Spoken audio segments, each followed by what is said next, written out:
Hi, Zoe. Thank you so much for coming on the show. Thank you. Oh my gosh, it's a show now. Look at this, the Pally Talk show. You've come Yeah, so far, Anna. Look at this. I know. Everybody, this is Zoe Sofair. She's founder of Virtually Zoe and been a VA for 10 years. So we're going to pick her brains on everything VA, details, etc. So if you are starting out as a VA, this is the episode to listen to. It's episode. Efforts, look at this. I know. But anyway, welcome. And can we start with sort of your journey as an assistant from sort of employed to where you are today and when you're sort of transitioned to becoming a VA as well? We can. So it's when you say this is the episode to watch for people looking to transition to a VA, kind of, possibly kind of not. I'm not a traditional assistant or VA. So it'd be helpful if you were also from a non-traditional path, because I didn't really work before as a PA or an EA. My background is in theatre, as you do, not performing. I trained as a stage manager at uni. I mean, and I went to uni kind of a bit later than normal people do. I started at like 22, and before that I kind of worked in retail, worked in clubs. It's not for the faint-hearted, and now I am faint-hearted and would not do it anymore. And through uni worked, yeah, that was horrific. Anyway, we'll suppress that.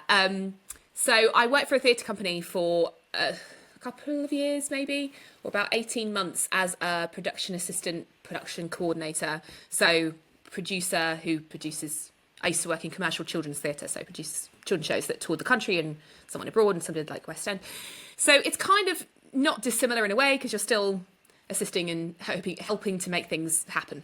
But the title was never PA or EA, because I guess they do have that, I guess, in theatre. Anyway, so I then went freelance because there was a sort of confusing situation with the company I worked with. So I decided to freelance a couple of days a week for one of these production companies. So I basically made it up. I said, rather than me trying to find something new, and I'm getting a bit kind of messed around by this, I went to the producer and I was like, so you don't need to have me full time. So I'm going to do 2 days a week and this is my day rate. And he went, yeah, I'll have a think about it. And I was like, you're going to say, yes, I know you are, because what else are you going to do? And then I was like, yeah, that's a good idea. And so then I was like, right, and I'll try and figure out how to fill in some other stuff for like the other days. This is 10 years ago. Rent was cheaper. Let's put it that way. Yeah. So, and then a friend of mine who I went to school with, who has had, also had quite a varying kind of career. She actually trained as a hairdresser and then was kind of working as like reception and then ended up kind of customer service office manager for various things. And she had been doing VA work, and she was the one who told me about it. So, my dear friend Hannah is the one who essentially started me, because she said she had kids, and she was like, I have some clients and sometimes people ask me to take, and I don't have the time because I'm kind of doing smaller amounts around kids. She's like, she was like, you could totally be a VA. And I was like, sure. She's like, so I could pass you, stuff that I can't do. I could sort of put you in touch with them. So I never knew, no one told me how to do it. It was just one of those things where people go, oh yeah, Zoe can do it because she's organised. So there you go. So yeah, I sort of started, I mean, it took me, I think my first client I found through meeting through someone else, and I'm still with her. She's my longest running client. I've been with her for pretty much 10 years. I think in June it will be 10 years. So, yeah. And then it was sort of slowly building up, and I was still freelancing. For the next few years, I still did 2 days a week in an office for this theatre company, and then sort of having some clients. And then there was a client who were like, look, we'll pay you kind of the equivalent of those 2 days a week, and then you can kind of do. So I sort of transitioned to not having to go into the office anymore, which I was very happy to do, and kind of working from home. So, and over the years, it's kind of, and around that, as Anna might know, but not everyone knows, I call myself a bit of a multi-hyphenate, because I'm not just a VA. I'm predominantly a VA, but I do other things, and I've always done other bits and bobs in events and stuff around it, and I still do. So the transition, it's been kind of a slow build, because even if I had clients, it was never really enough necessarily to pay for everything. I've always had to do other stuff around it, and now it slowly sort of gets to a point, and now currently I have seven clients currently, because I had a new one start. So yeah.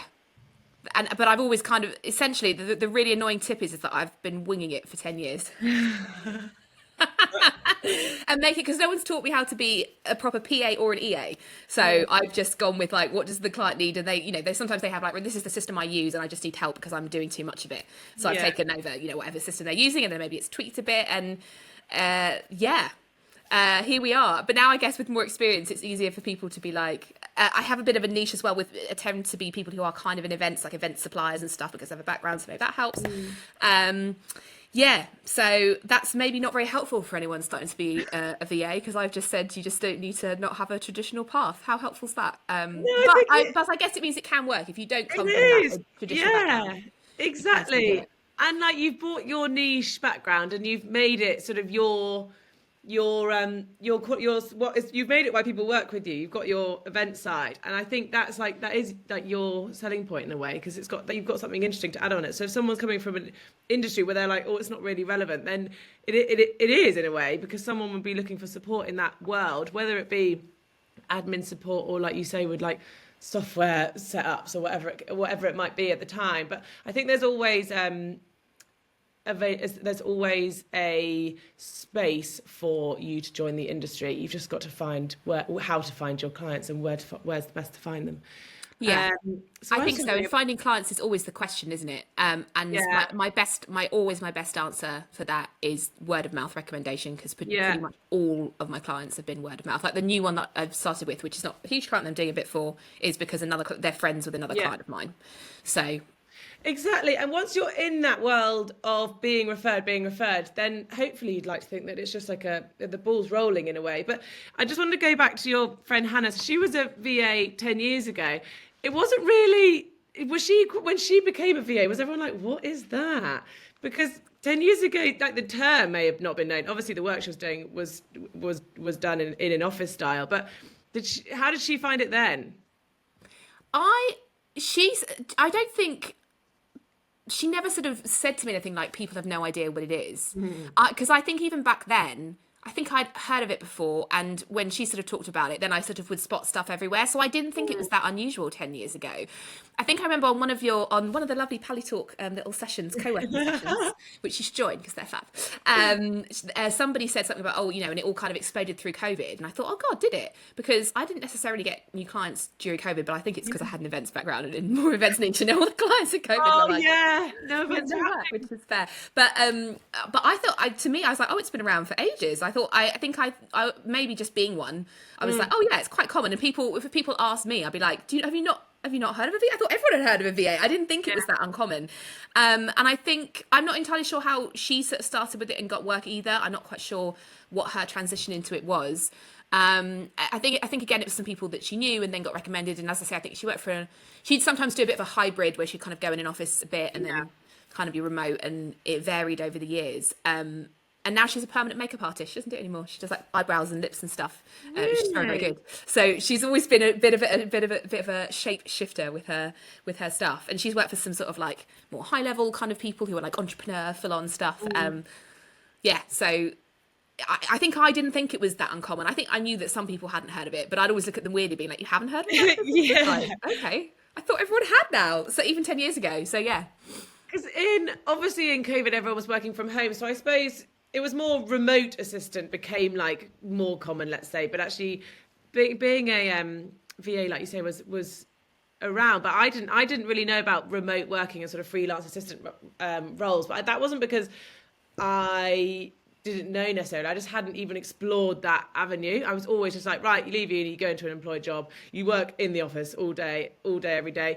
And it just hadn't really crossed my mind, which is why I love now. It's so much more visible. People are like, I can actually pick my kids up from school and then I can sit at my desk from 8 p.m. till midnight if that's how my mind clock works. And actually, I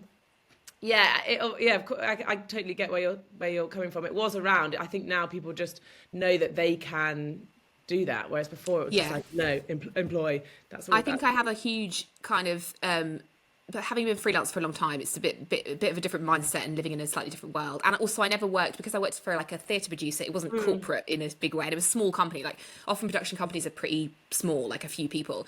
But I have a big bugbear with companies that don't let people work to their strengths. You know what I mean? And like making people come back in and stuff. I'm like, you're so like, you're not thinking this through. When people started working from home during COVID, I was like, I told you, this is the way, like, because so many jobs can literally be done from home, let's be honest. Maybe you have to go in a couple of times a month, but most job where you're at a computer, you can work from home. you know, but I'm very aware there are lots of people that actually work better in the office. They prefer that structure and stuff. And I just think it really should be left to people to decide what works better for them, hybrid, going in all the time, not, etc. Yeah. Forcing people back is really, I think it's really counterproductive, and it's a waste of resources and like paying for office space, really. I couldn't agree more. I did a post the other day because there was an article in the Stylist about employers getting employees back to work full time, and I totally agree it is counterproductive. If you let's say worked at home for the last 4 years, you have your routine. It's just how you work now, and going back into the office, you've got to sort of change everything. And like you say, it's so counterproductive. It will cost everyone fortunes having to sort of maybe relocate if it's that extreme. And like you say, there's some tasks that are better done in the office, which I totally get. And there are some parts of jobs that just are better to be done at home. Like when I used to be employed, he was flexible with like half a day a month. And if I had, like I used to do the accounting for them, if I had like spreadsheets and things to be done at home, it was so nice because you had no like in the office, which sometimes is really nice, but you just have that focus time. And once you work from home and you're used to working from home, your focus level, I find, is so much higher. I get it when you're like dipping in and out, you're like, oh, this feels weird. But once you're used to it, it's like, I can't imagine any other way. It's probably the same. I just think it should be allowed because, like I say, I think it just varies person to person, which is exactly. great because, you know, shockingly, people are different. you know, and because I think I never liked being in an office because I think I really disliked the pressure of being like, well, you're here, so you should be doing something all the time. And like, if you're just sitting there kind of, you have to always make, like, you have to kind of seem like you're doing something, even if you've kind of got nothing to do. Maybe you just wait, you know, maybe you just, there's half an hour and you're kind of waiting for something to come in and you're kind of stuck and you actually can't really do something for whatever it is, or it's just quiet or something like that. You kind of feel like, because everyone else is kind of working and it doesn't maybe sync up with the time that you've got nothing to do, you're kind of just, you know, stuck there. Like the energy you put into looking like you're busy is really tiring for me, and it feels really pressurized. Like, oh my god, like, oh, and then it's like, oh, am I not doing enough? Have I done something too quickly? Do I just work quickly? Do I not have enough to do? Maybe it's got. And me as a kind of overthinker, and there's also office politics with things, and I hate that. I don't work well with that at all. So I'm just like, I can't really do corporate and office things like that. It just doesn't sit well with me. So it just doesn't suit me really. So. I think there's aspects of that for some people as well. They're just more comfortable to be at home. Like I don't like the thought of having to get dressed in a more normal outfit. Is like, sounds really uncomfortable. Like if I have to go for a meet, you know, it's occasionally a meeting or something, and you have to wear like normal clothes and not like, you know, leggings or something from home. Most of the time I'm in like what I call daytime pajamas because, you know, if I don't have a call with anyone, it's just, it's more comfortable. And for me, that works better. It also, the other reason for me that works better from home is that I have like a stomach condition and stuff. And I always have like, it's not like it does sort of play with day-to-day life, but there's like various like medications and things like that. And I just feel more comfortable being at home with that, like more relaxed. And I think there are probably plenty of other people who have maybe some kind of condition. It could be all sorts of things. And just for them, they shouldn't be forced to expend a huge amount of energy commuting to go in and then being there and having to concentrate and deal with people when that's something that actually drains them a lot. It just doesn't work for them. They can probably work far better in their own environment. I think you're totally right. It should just be dependent on the person. You should be able to decide whether you want to go into the office 5 days a week or none. And I think it's as simple as that. They just need to give more control to the employee because at the end of the day, they're going to do the work better when they're happy. So, yeah, I'm totally with you on that. It's my bugbear as well. But we are fortunately at home, which is lovely, and it's a Friday, so we're loving it. And so, secondly, I know you have said you're not from like a tradition, you didn't take the traditional path in, but from anyone in any industry looking to go into being a VA, even if it's just like part-time, just to add another bit to their working day, let's say, what's the best advice you'd give to someone starting out? Tell people that that's what you're going to do because that also, like I said, that word of mouth recommendation idea in terms of getting clients or a client to start, I think is the best. If you say to lots of people, I'm going to start doing this, and they know maybe you've been working as some kind of PA or any kind of assistant or in a role where you're kind of assisting with things. I think if people know you and go, oh yeah, well they're really good at their job, but they can go, oh yeah, I know someone who has this small business and maybe they could do with help, or they'll keep you in mind. So you have to kind of put it out there on whatever social media that you use, to friends and family. And if they see you as someone who they think would be good, that I think that's maybe what I've been lucky with.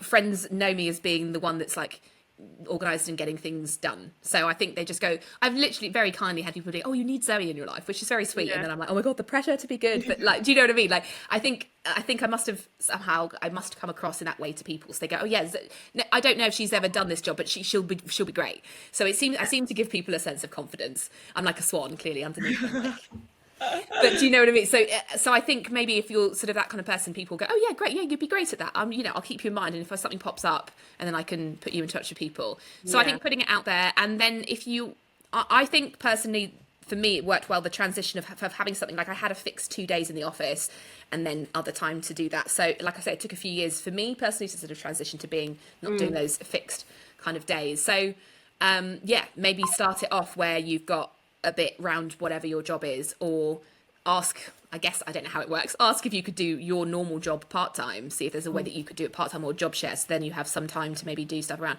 I think it's totally fine to have a transition from one to the other, and there's an overlap somehow, because it eases it. Being freelance is, quite a lot. I think I just jumped into it like 10 years ago. I was like, it'll be fine. But it is a lot. Do you know what I mean? I think for me, I felt like that was the best option for me and for my sanity a little bit. But it isn't. So I think being able to transition and keep yourself comfortable with something more fixed is fine. Do that if you can, then do that. Of course, it might not be possible all the time, but if you can, I think that's a good idea.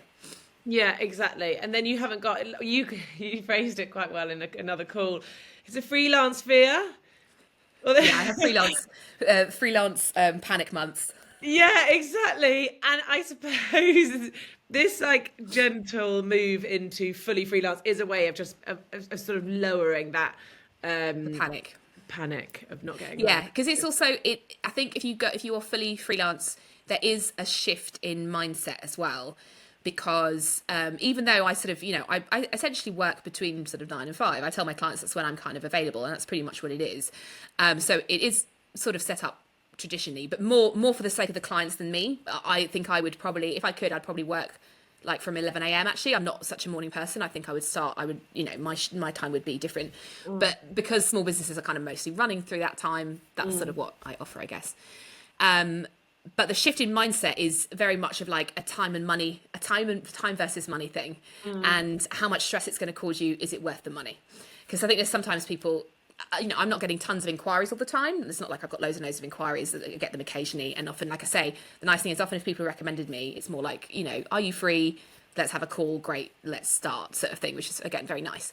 Not always, but predominantly. So the mindset of going, I'm bad at taking holidays. My poor other half. I'm like, yes, but if I take a week off, that is no money for a week, and he works a normal job, and it's and it is difficult for people, even though they understand the logic of it. I'm like, but you don't understand the reality of it. Like, it really is a thing. And because people always go, oh, I couldn't be freelance, I wouldn't have the motivation. I'm like, but you do have the motivation, because if you don't do any work, then you don't get any money to like pay for whatever, your rent, your mortgage, your bills, whatever it is, so it motivates me. There's definitely some days where I'm like tuning out for a bit now, like and I can have that. It's a quiet day, I'll go and do some things on the house or sit on the sofa for a bit. But the mindset is there is a shift of mindset. It's not sort of so linear. It's a little bit like this instead, that you have to think about it. And now I think it's normal for me to think that way. And then when people don't understand, I'm like, oh no, this is like my normality, and I have to remember that it's not everybody's normality.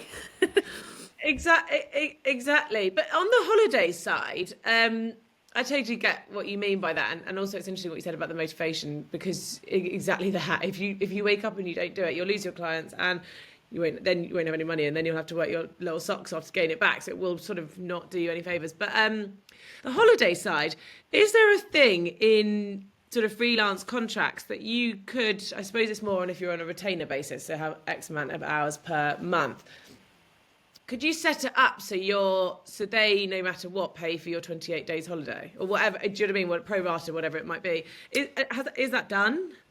I don't know, because I've never done retainers in that way, because most of the business I work with, it's sort of I bill for the hours I do. And then every time people talk about retainers, I'm like, oh, why did I not do that? Not too late.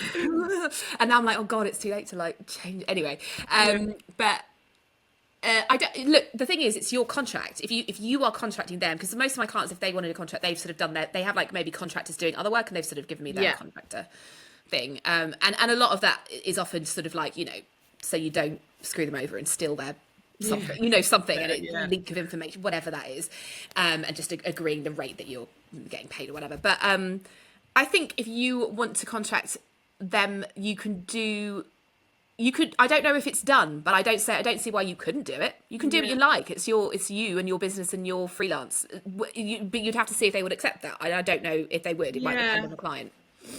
I was just thinking of it when you were saying that, because that is a big reality that people that probably doesn't sink in. And also sickness. If you're off sickness, you're not getting paid. And it's a massive thing. And obviously there's lots of people wanting to transition to being self-employed because of the flexibility of it. But I wonder whether actually for the self-employed VAs, we should be sort of enforcing this just like paid holiday. And it'd be pro-rated if you only did 5 hours a week. It'd probably only be quarter of a day every 6 months or whatever it might be. But still, then you're getting paid for that tiny snippet of holiday. But I think if you do retainers and it's like a certain amount of hours per month, then it's probably a lot easier to work that out. With my situation, it wouldn't be. I think what people always say with freelancing is that you have to make sure your rate includes tax and holidays and sickness cover. So exactly. Probably means I'm not charging enough. Does your partner want to get away and you're like, no? Yeah, because he's used to, he has, certain days, and he's got a kid, like my stepson, so they used to do, every year they'd go away and do all this, and I'm like, great, have fun, enjoy your week, do you know what I mean? I'm like, because also for me, it's a little bit, the other problem I have, that even if I took it off and went, okay, look, it's been, there's a good few months, so I'm fine taking off a week. The anxiety it gives me of what I have to come back to is too much, and that's a me thing for sure. That's like a me problem. So I found, like, over the long weekend that we just had, like the Easter weekend, on Monday, because I could see sort of on my phone, because I'll see emails come in over the weekend, but I don't really look at them. I just see that I just swipe them away. But because I could see that various things were coming in, because I've got one client that gets quite a busy inbox with lots of inquiries and stuff, and always often on a Monday in general, there's quite, it's a good chunk of time to kind of work through it and catch up with everything, make sure I haven't missed anything from over the weekend. Because it was like a Friday off and then a Monday off, I was like, I think on Monday I'm just going to sit for like an hour, maybe two, and just go through them so that I don't have to, because then I just won't sleep, because I'll know that on the Tuesday I've got to get up and then it'll be so much and I'll feel overwhelmed. So I felt so much better. So I think if I went on holiday, I would need to be like, I'd tell my clients, it's like, I will be in inboxes. I'm not available for new things, but I'll be in inboxes for like an hour or two a day, just to keep it a bit tidier. So for me, not for them, for me, sanity. But also because it's your baby, it's your business. It feels weird to just go, oh, see you, close the laptop, I'm going away. So if you're doing that work, like you say, for you enjoy it. You're sitting there, you're cleaning your head as such, because you're almost just clearing out the rubbish before you can go and have a good day. And actually, if that works for you, then like great. And I think I'm more on your wavelength in that. I'd hate to come back to just like chaos, and especially because it's not nothing sort of covered when you're away. I definitely find that hard where with clients, my clients they're always like, oh yeah, no, please take time off and like all this kind of stuff. But I'm always like, but then are you going to be in the inbox doing everything, or are you just going to answer a few urgent things and still leave the rest for me? Like, I think in my head, I'm like, so I'm not there, i.e., so you're looking after the inbox for this week, right? Yeah. And then when they're just like, oh yeah, I just left it and answered a few things, I'm like, that's not what was supposed to happen. Like, I thought you were going to monitor things, so I didn't have to come back and do all the things. So, because it's not like in a normal job where you're like, cool, someone will cover me on holiday and cover my things. You're like, there is no one to cover me.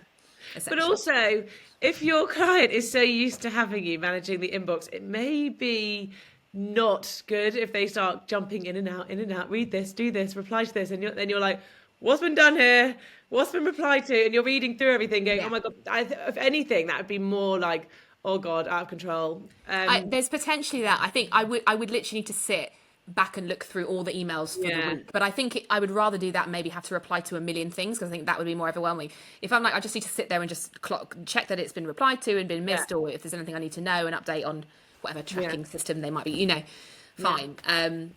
There's maybe just no easy answer. And like I say, a lot of that anxiety is definitely a me thing. Not necessarily. That is an encouragement to get on holiday. Take your laptop, do 2 hours a day. Yeah, I had my therapist a few years ago. I remember was like, "So you have to take time off." And I Yeah. think this was in maybe 2021 or something. And I was like, "Okay." And I took a week off. And I didn't. It wasn't that I was going somewhere, but I just had like, I'm having a week off, and I might do some day Yeah. trips and stuff. And it was a terribly, terribly bad mental health week for me. Like really, Oh really bad, no. horrific. Like I didn't want to get out of bed. I had like paranoia. It was really bad. And when I next spoke to her, I was like, I think that. But she was like, "This is what normally you would get told. People would tell you, right? You need to take time off to recharge." She's like, "But maybe you're right. Maybe that doesn't work for you." I was like, Really? I did try and say. Do you think it was? Do you think it didn't help because you knew a holiday was coming up, and all of a sudden you were waking up with no sort of like emails to check in the morning, that it just sent your mind? I think what triggered it was the day before I sent like a reminder out to a couple of clients being like, "Oh, just a reminder I'm off this week or Yeah. next week or whatever." And one client was like, "Oh, but are you still like working a bit?" Because pre-COVID I used to go and travel a bit. I'd do like a few days away somewhere and I'd still work. Yeah. So I'd work and solo travel and wander around a nice city somewhere, and I was also not maybe quite as busy now, so it was a bit easier. And so I would still work when I was away. So I sort of put in a kind of like, I'm away, but I'm still working a bit, but maybe not as Yeah. much. So she was like, I can't remember actually. Maybe it was this year. I can't remember. They were like, "Oh, are you not working at all?" I was like, "Yeah, I did tell you." And they were like, she's like, "Oh yeah, I didn't remember. I forgot. Yeah, I forgot." Okay. Then I was like, "Oh no, she's not going to do anything." I was like, "Oh no," because normally she's very good at it. She'd be like, "Yeah, that's fine. I'll just do stuff." And she was suddenly like, "Oh, I didn't realize." And I was like, "Oh god." And then another client who was going through their own stuff at the time, I think anyway, was like, "I'm just going to put an out of office on the inbox for a week." And I was like, "Oh my," because that's what I mean. I thought they were like, "That's fine. You go away now, and I'll be Yeah. replying to things," and then they weren't, and it literally triggered me into a whole panic. I was like, "Oh, now I'm off for the week, and now I'm Oh. panicking because I thought that I'd explained that I was not working at all. Like, I thought they were going to cover it, and then that thought with two of them were just like, the others were like, "Yeah, fine, it's all good," The two of them were just like, "Oh yeah, I didn't realize. I think I'll just leave it," and I was like, Yeah. "Oh no," and it It ruined the shows, whole thing. it shows how much you're needed, though. It must be like in a way, it's just so nice that they can't have you going anywhere, and I think in a way that's so nice that you have clients who really really need your help and love what you do for them, and in a way that must be on the rewarding side. I know it causes the stresses, but in a way, Yeah, like I say, I tend to keep clients for quite a long time. Like I yeah, say, my which longest I running love client I've had that. since she was my first client, and I still Yeah. do stuff for her. It's I don't really tend to do like projects for people and like Yeah. a one-off thing. It's normally just day-to-day stuff. So it does mean that I kind of have them ongoing, and then sometimes it shifts a bit. Sometimes what they do is shifting; they don't need me anymore. But it's never normally. Normally, I get on with them, and they're sort of, the relationships I have with them. It is sort of client worker first, as it were. But it's it tends to be very casual. Like the way I'll speak to them is not very super professional sort of thing, because I'm around some clients, and I know a ton about on the phone, a ton about their lives. There's one I definitely used to know all about their lives, and I was always like, I don't know, I'm fine with you telling me. So you fine with okay, fine, like you become part therapist occasionally. Yes. Yeah. It's such a nice relationship to have when you've worked with someone for that long, though. I think you've done amazingly to build up such like a relationship with them, because it is such a personable role. And I suppose from the employer, once they found you and it works, they have no interest in going anywhere else. So hopefully they'll be with you sort of forever. But I think it's as a character, if you just, sorry, my notifications are so annoying. I don't know how to turn it off my computer. If you've got a character match, it's so much more important than someone being able to like use Trello really well or be like specific things like that. Because I just think if you get on and you like the way each other works and you have that same sort of communication style, etc., it's so important. Yeah. And it just means it lasts. I think so. But anyway, number 3. What is your biggest career win this year?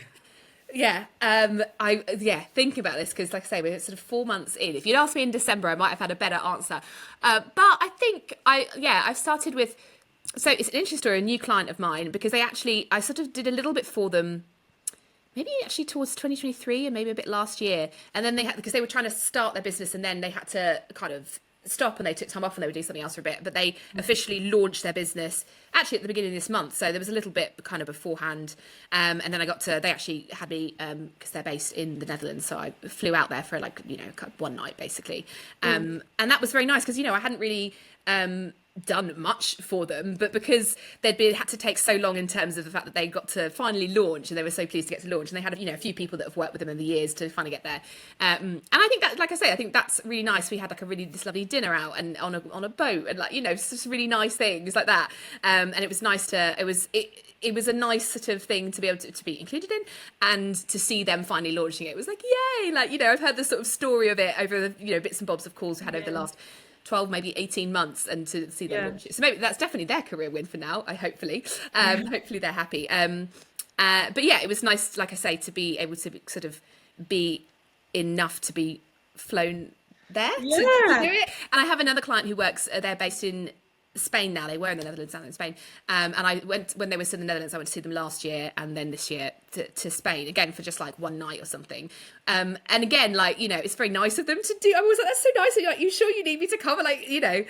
Because they pay for it, and I'm like, oh, that's really nice of you, thank you. So it is nice for them to want to see me in person, even for a day or two a year, to sort of spend that, because the point is that I'm virtual. In a way, it's supposed to be kind of cheaper for them, not have to pay an employee and do all that kind of stuff, but then to still kind of fly me out, is really nice, I think. I think I love that from them. But I think if you played such a vital role in the growth and the behind the scenes of the startup, you are part of it, even though you're remote or whatever, and you haven't been there in the office physically. You've done a lot of the legwork. So I think it's lovely of them to have flown you over. Easy of them not to, but I think because they have done, it just shows another level of you're a nice employer. I like it. Yeah. Most of my clients are all very nice for the most part. There's always sort of some difficulties with bits and bobs, but they all tend to be very nice. What's the Netherlands connection? So, word of mouth. My clients who are now in Spain were there, and I got them through a friend of mine who recommended me. I think at the time, a good few years ago, actually, when did I start with them? I think I've been with them about 4 years now, but before then, I think a friend of mine who's their friend as well, they were looking for a potential VA for one of their clients, and my friend must have gone, oh, I know a VA. But then so they sort of initially got in contact, and I sort of asked a bit of information, and it didn't really go anywhere because I think they decided they wanted someone in person or something in the end. Yeah. And then like a year later or something, they got back in touch, and they were like, I think we need a VA because their business are kind of growing quicker and stuff like that. Yeah. So and then now they're in Spain, but the one that's in the Netherlands is a friend of theirs, so that's how it's happened. All the rest of my clients are in the UK. But I have this little link, and because I live in Norfolk, so getting to the Netherlands is very easy because Norwich Airport flies straight to Amsterdam. It's like the quickest flight. It's like you're in the air for about 35 minutes. That's really perfect. I know. And Norwich is now flying to Faro in Portugal too. Is it sort of? I think it does seasonally. Like you can do some like package holiday things like during the summer. To a few it's a good airport. Places. So the airport is tiny. I mean, there's nothing there.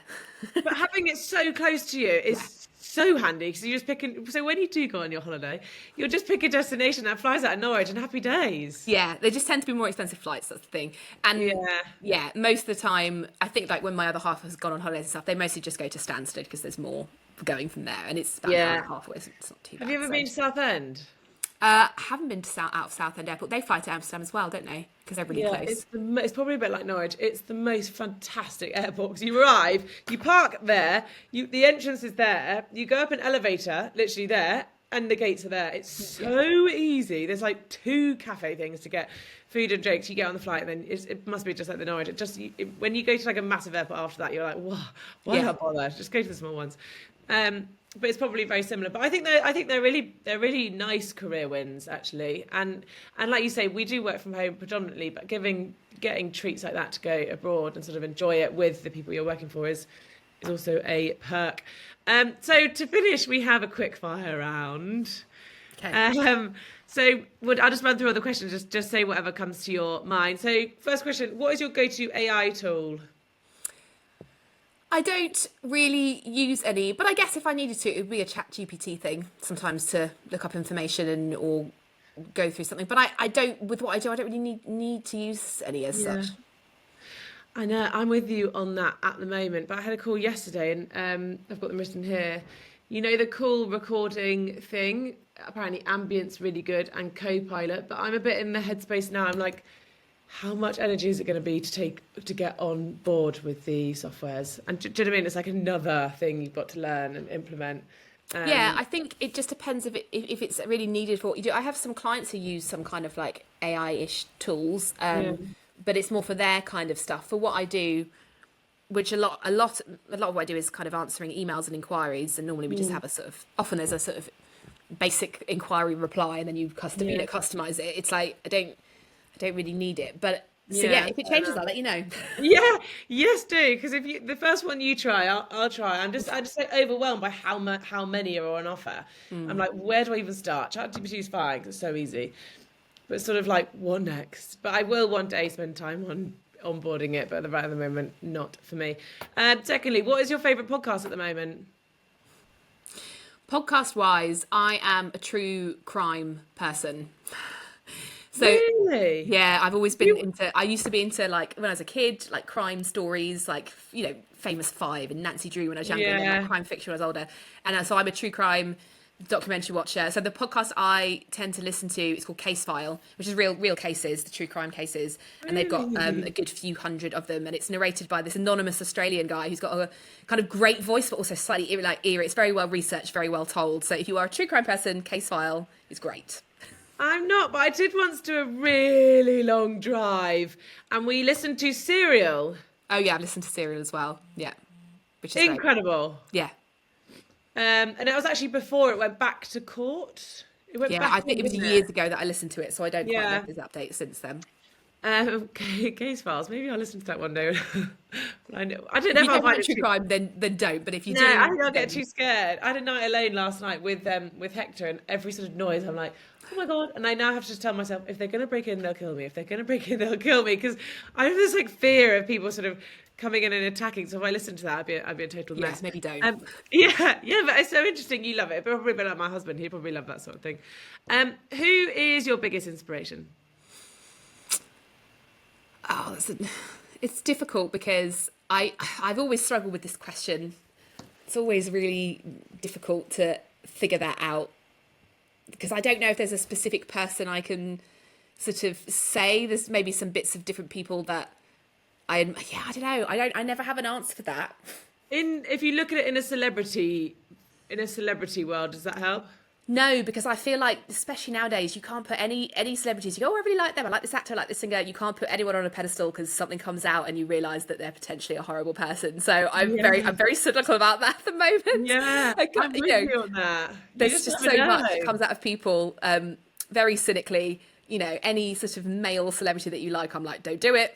Don't do it. Don't say you like them because something will come out and it'll be ruined for you. And you'll realise this, that, or the other, So that's that's a big NA. Yeah, So difficult. what- I mean, there is definitely the author of the multi-hyphen method, which is a book about being the kind of term multi-hyphenate, Emma Gannon. And she's got other books. She's got other non-fiction books and also some fiction books, and has as far as I'm aware, or did anyway, had a huge newsletter on Substack for a while. And I haven't engaged tons with her work, but I see bits and bobs of her kind of posting on her Instagram and stuff. And I think she's a writer, and sometimes where she puts things about having breaks and stuff is very interesting. So I think she's really, really cool. And I really liked the multi-hyphen method because I identified with it a lot, being various things. So it's not an inspiration for work that I do necessarily, but kind of. I think she's very, very cool. Yeah. And I think there's, I mean, some of my clients kind of are, my client that I've had for the longest time, for 10 years, is, she's kind of amazing. She also does various different things, and over the years has shifted and changed and all this, and has this kind of outlook of just working and doing things and just changing her whole thing. She now does coaching. When I started with her, she never did coaching. She now does like life coaching, business coaching stuff. And it's like, okay, sure. Like, so some people are kind of amazing. A lot of my clients, like I say, when they have it's their own business. Most of my clients are really small businesses where it's just their business and then me maybe helping and maybe a few other contractors for other things. Yeah. And I always think they're amazing because it's really hard to have your own business like that. My own business is different. Theirs is a lot more, they're selling a product. Maybe they're trying to, it's a lot of pressure to do that. So in their own ways, they can also be inspiring. I'm with you on that. I suppose it's when you understand someone's work ethic, you sort of you're like, wow, this person really does go for it. I find that sort of level of work inspiring. What one word would you say best describes an assistant? Or one word. Everyone said that. Everyone's gone like, oh, just 2 count, 3 count. I think maybe a good. There's probably lots of words that you could use as a one word, but the one that came to mind really is invaluable, because I Yeah. think a lot of people don't realise how useful they can be. I think Yeah. there's always a ton of work that maybe happens that really wouldn't happen without them, that often Yeah. other will their boss or whoever will essentially take credit for when they've done a lot Yeah. of grunt work around it to make it happen. I tend to think of assistants, they often have to work with the big idea people. Big idea people go, we're going to do this. And the assistant is the one that kind of actually has to do it, like, and make it Yeah. happen. And that can be a lot. So yeah, I think invaluable is maybe a good one.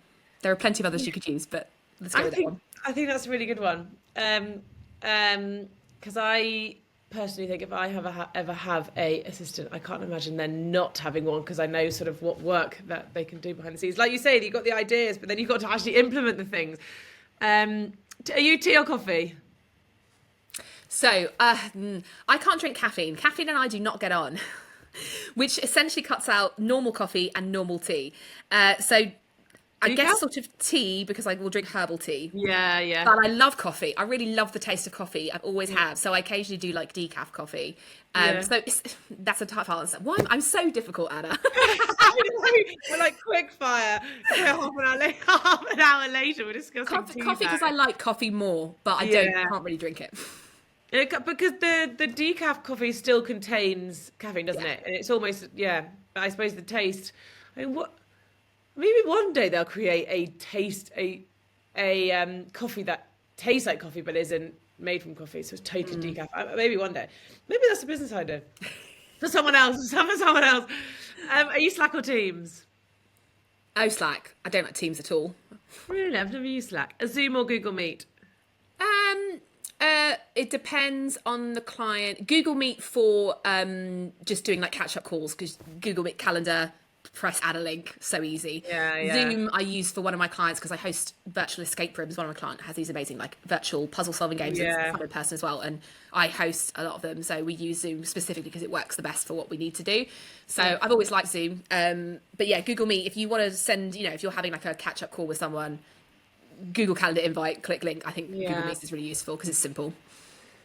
Yeah, and I also think the size of the screen's nicer with Google Meet. It's more like this, whereas Zoom's like your whole house is in the picture, and I find that quite annoying because I have to run around like clearing all the crap. What is your favourite restaurant / takeaway?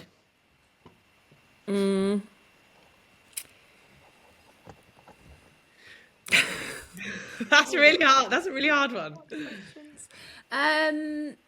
There was one, because I've now moved out of London. There was one, because when I first started seeing my now other half, he would come down to London and I'd come up here to Norfolk kind of for the first 10 months, and I moved out here. And there's the Oaxaca in London, because he was like, he really likes Mexican stuff and you don't have it here. So he would always used to go there, and he was like, I was like, oh, we need to get Oaxaca to open up in like Norfolk, Norwich. But they haven't as yet, maybe one day. So that's kind of one I miss, because I kind of liked going there. And it's a chain restaurant, like, it's not, but I like that. So I kind of miss it. But it's tough to say in general. I would sit and eat junk food all day if I could, but you can't, and it gets very expensive, so it's difficult. I like a good Indian, because I think the UK does, if you're not in India, the UK does pretty good Indian. If you go to America and have Indian food, it's not good. Really? Apparently there's also a really good Chinese restaurant in Norwich, because my husband wants to take me there. If you're into that style food, and I want to say it's called... Is it Thailand? Little Buddha? Oh. Don't know. I'll ask him. But yeah, he always says the takeaways in Norwich are actually really good. Oaxaca, that's such a funny one. I've never been, but it's one of those names that I've heard of over the years. Maybe when this show gets so big, they'll listen to it and they'll go, must listen to Zoe. Exactly. And name a fellow assistant who deserves a shout out. Well, my friend Hannah, who got me started, but then she's not an assistant anymore, but she deserves a shout out. Yeah, Hannah. Yeah, Hannah. She's Hannah Walker. So because like I say, she now does permanent makeup. She's Hannah Walker PMU on Instagram. So she does deserve it. Like I say, she's not an assistant anymore though. So yeah, but this is the weird thing because I'm not a normal assistant. I'm not often not in touch with tons of other ones because it's I've been more in touch with them via Pally Talk stuff, I think, Yeah, the co-eki and stuff than sort of before. So it's yeah. Pally talk. Whoop whoop. And finally, what do you want to do more of in 2025? Holiday. I think be outside actually, Yeah. because where I live just outside of Norwich, and I'm on this really lovely estate. I've been lucky enough to buy somewhere. My big tip for being able to buy a house is leave London, because it's a Yeah. lot cheaper. Still a Yeah. whole lot of money though, but I'm very lucky to live on a very nice estate that has grounds and a pool. Would you believe it? Only for the summer, but it is amazing. That's Little one. nice. I once the pool has opened, because I want to try and make sure I get out and be in it more and just do Yeah. walks more. I think I've learned leaving London and being here. I really like being here. I don't really miss London at all. And there is just even little walks where I am because I'm out of the city a bit. Even just walking sort of 10 minutes down the road is really nice. It's very countryside. There's lots of lovely trees and fields and little bits of nature. There's pheasants and things that you spot, and it is really, really nice. So I think to push myself to make sure I try and maybe go out once a day. I always say that, and then I do it for a bit, and then I fail, but I Yeah. would like to do more of that because I think it is really good, again, for my sanity and Good for the everything I do. soul. Exactly. Thank you for your time. That was actually super interesting, and I think it will be an interesting one for people to look at if they aren't a VA, want to go into the VA world and are from an industry that they're like, oh, this doesn't work for me, but they'll listen It to your always story and be works. like, we can Whatever do it. industry you're in, Yeah, it's more about who you are and what type of person exactly. you are. If you can be organised and have common sense, I think you can Yeah, probably be a VA. yeah, exactly. And yeah, I'm with you. But thank you so much.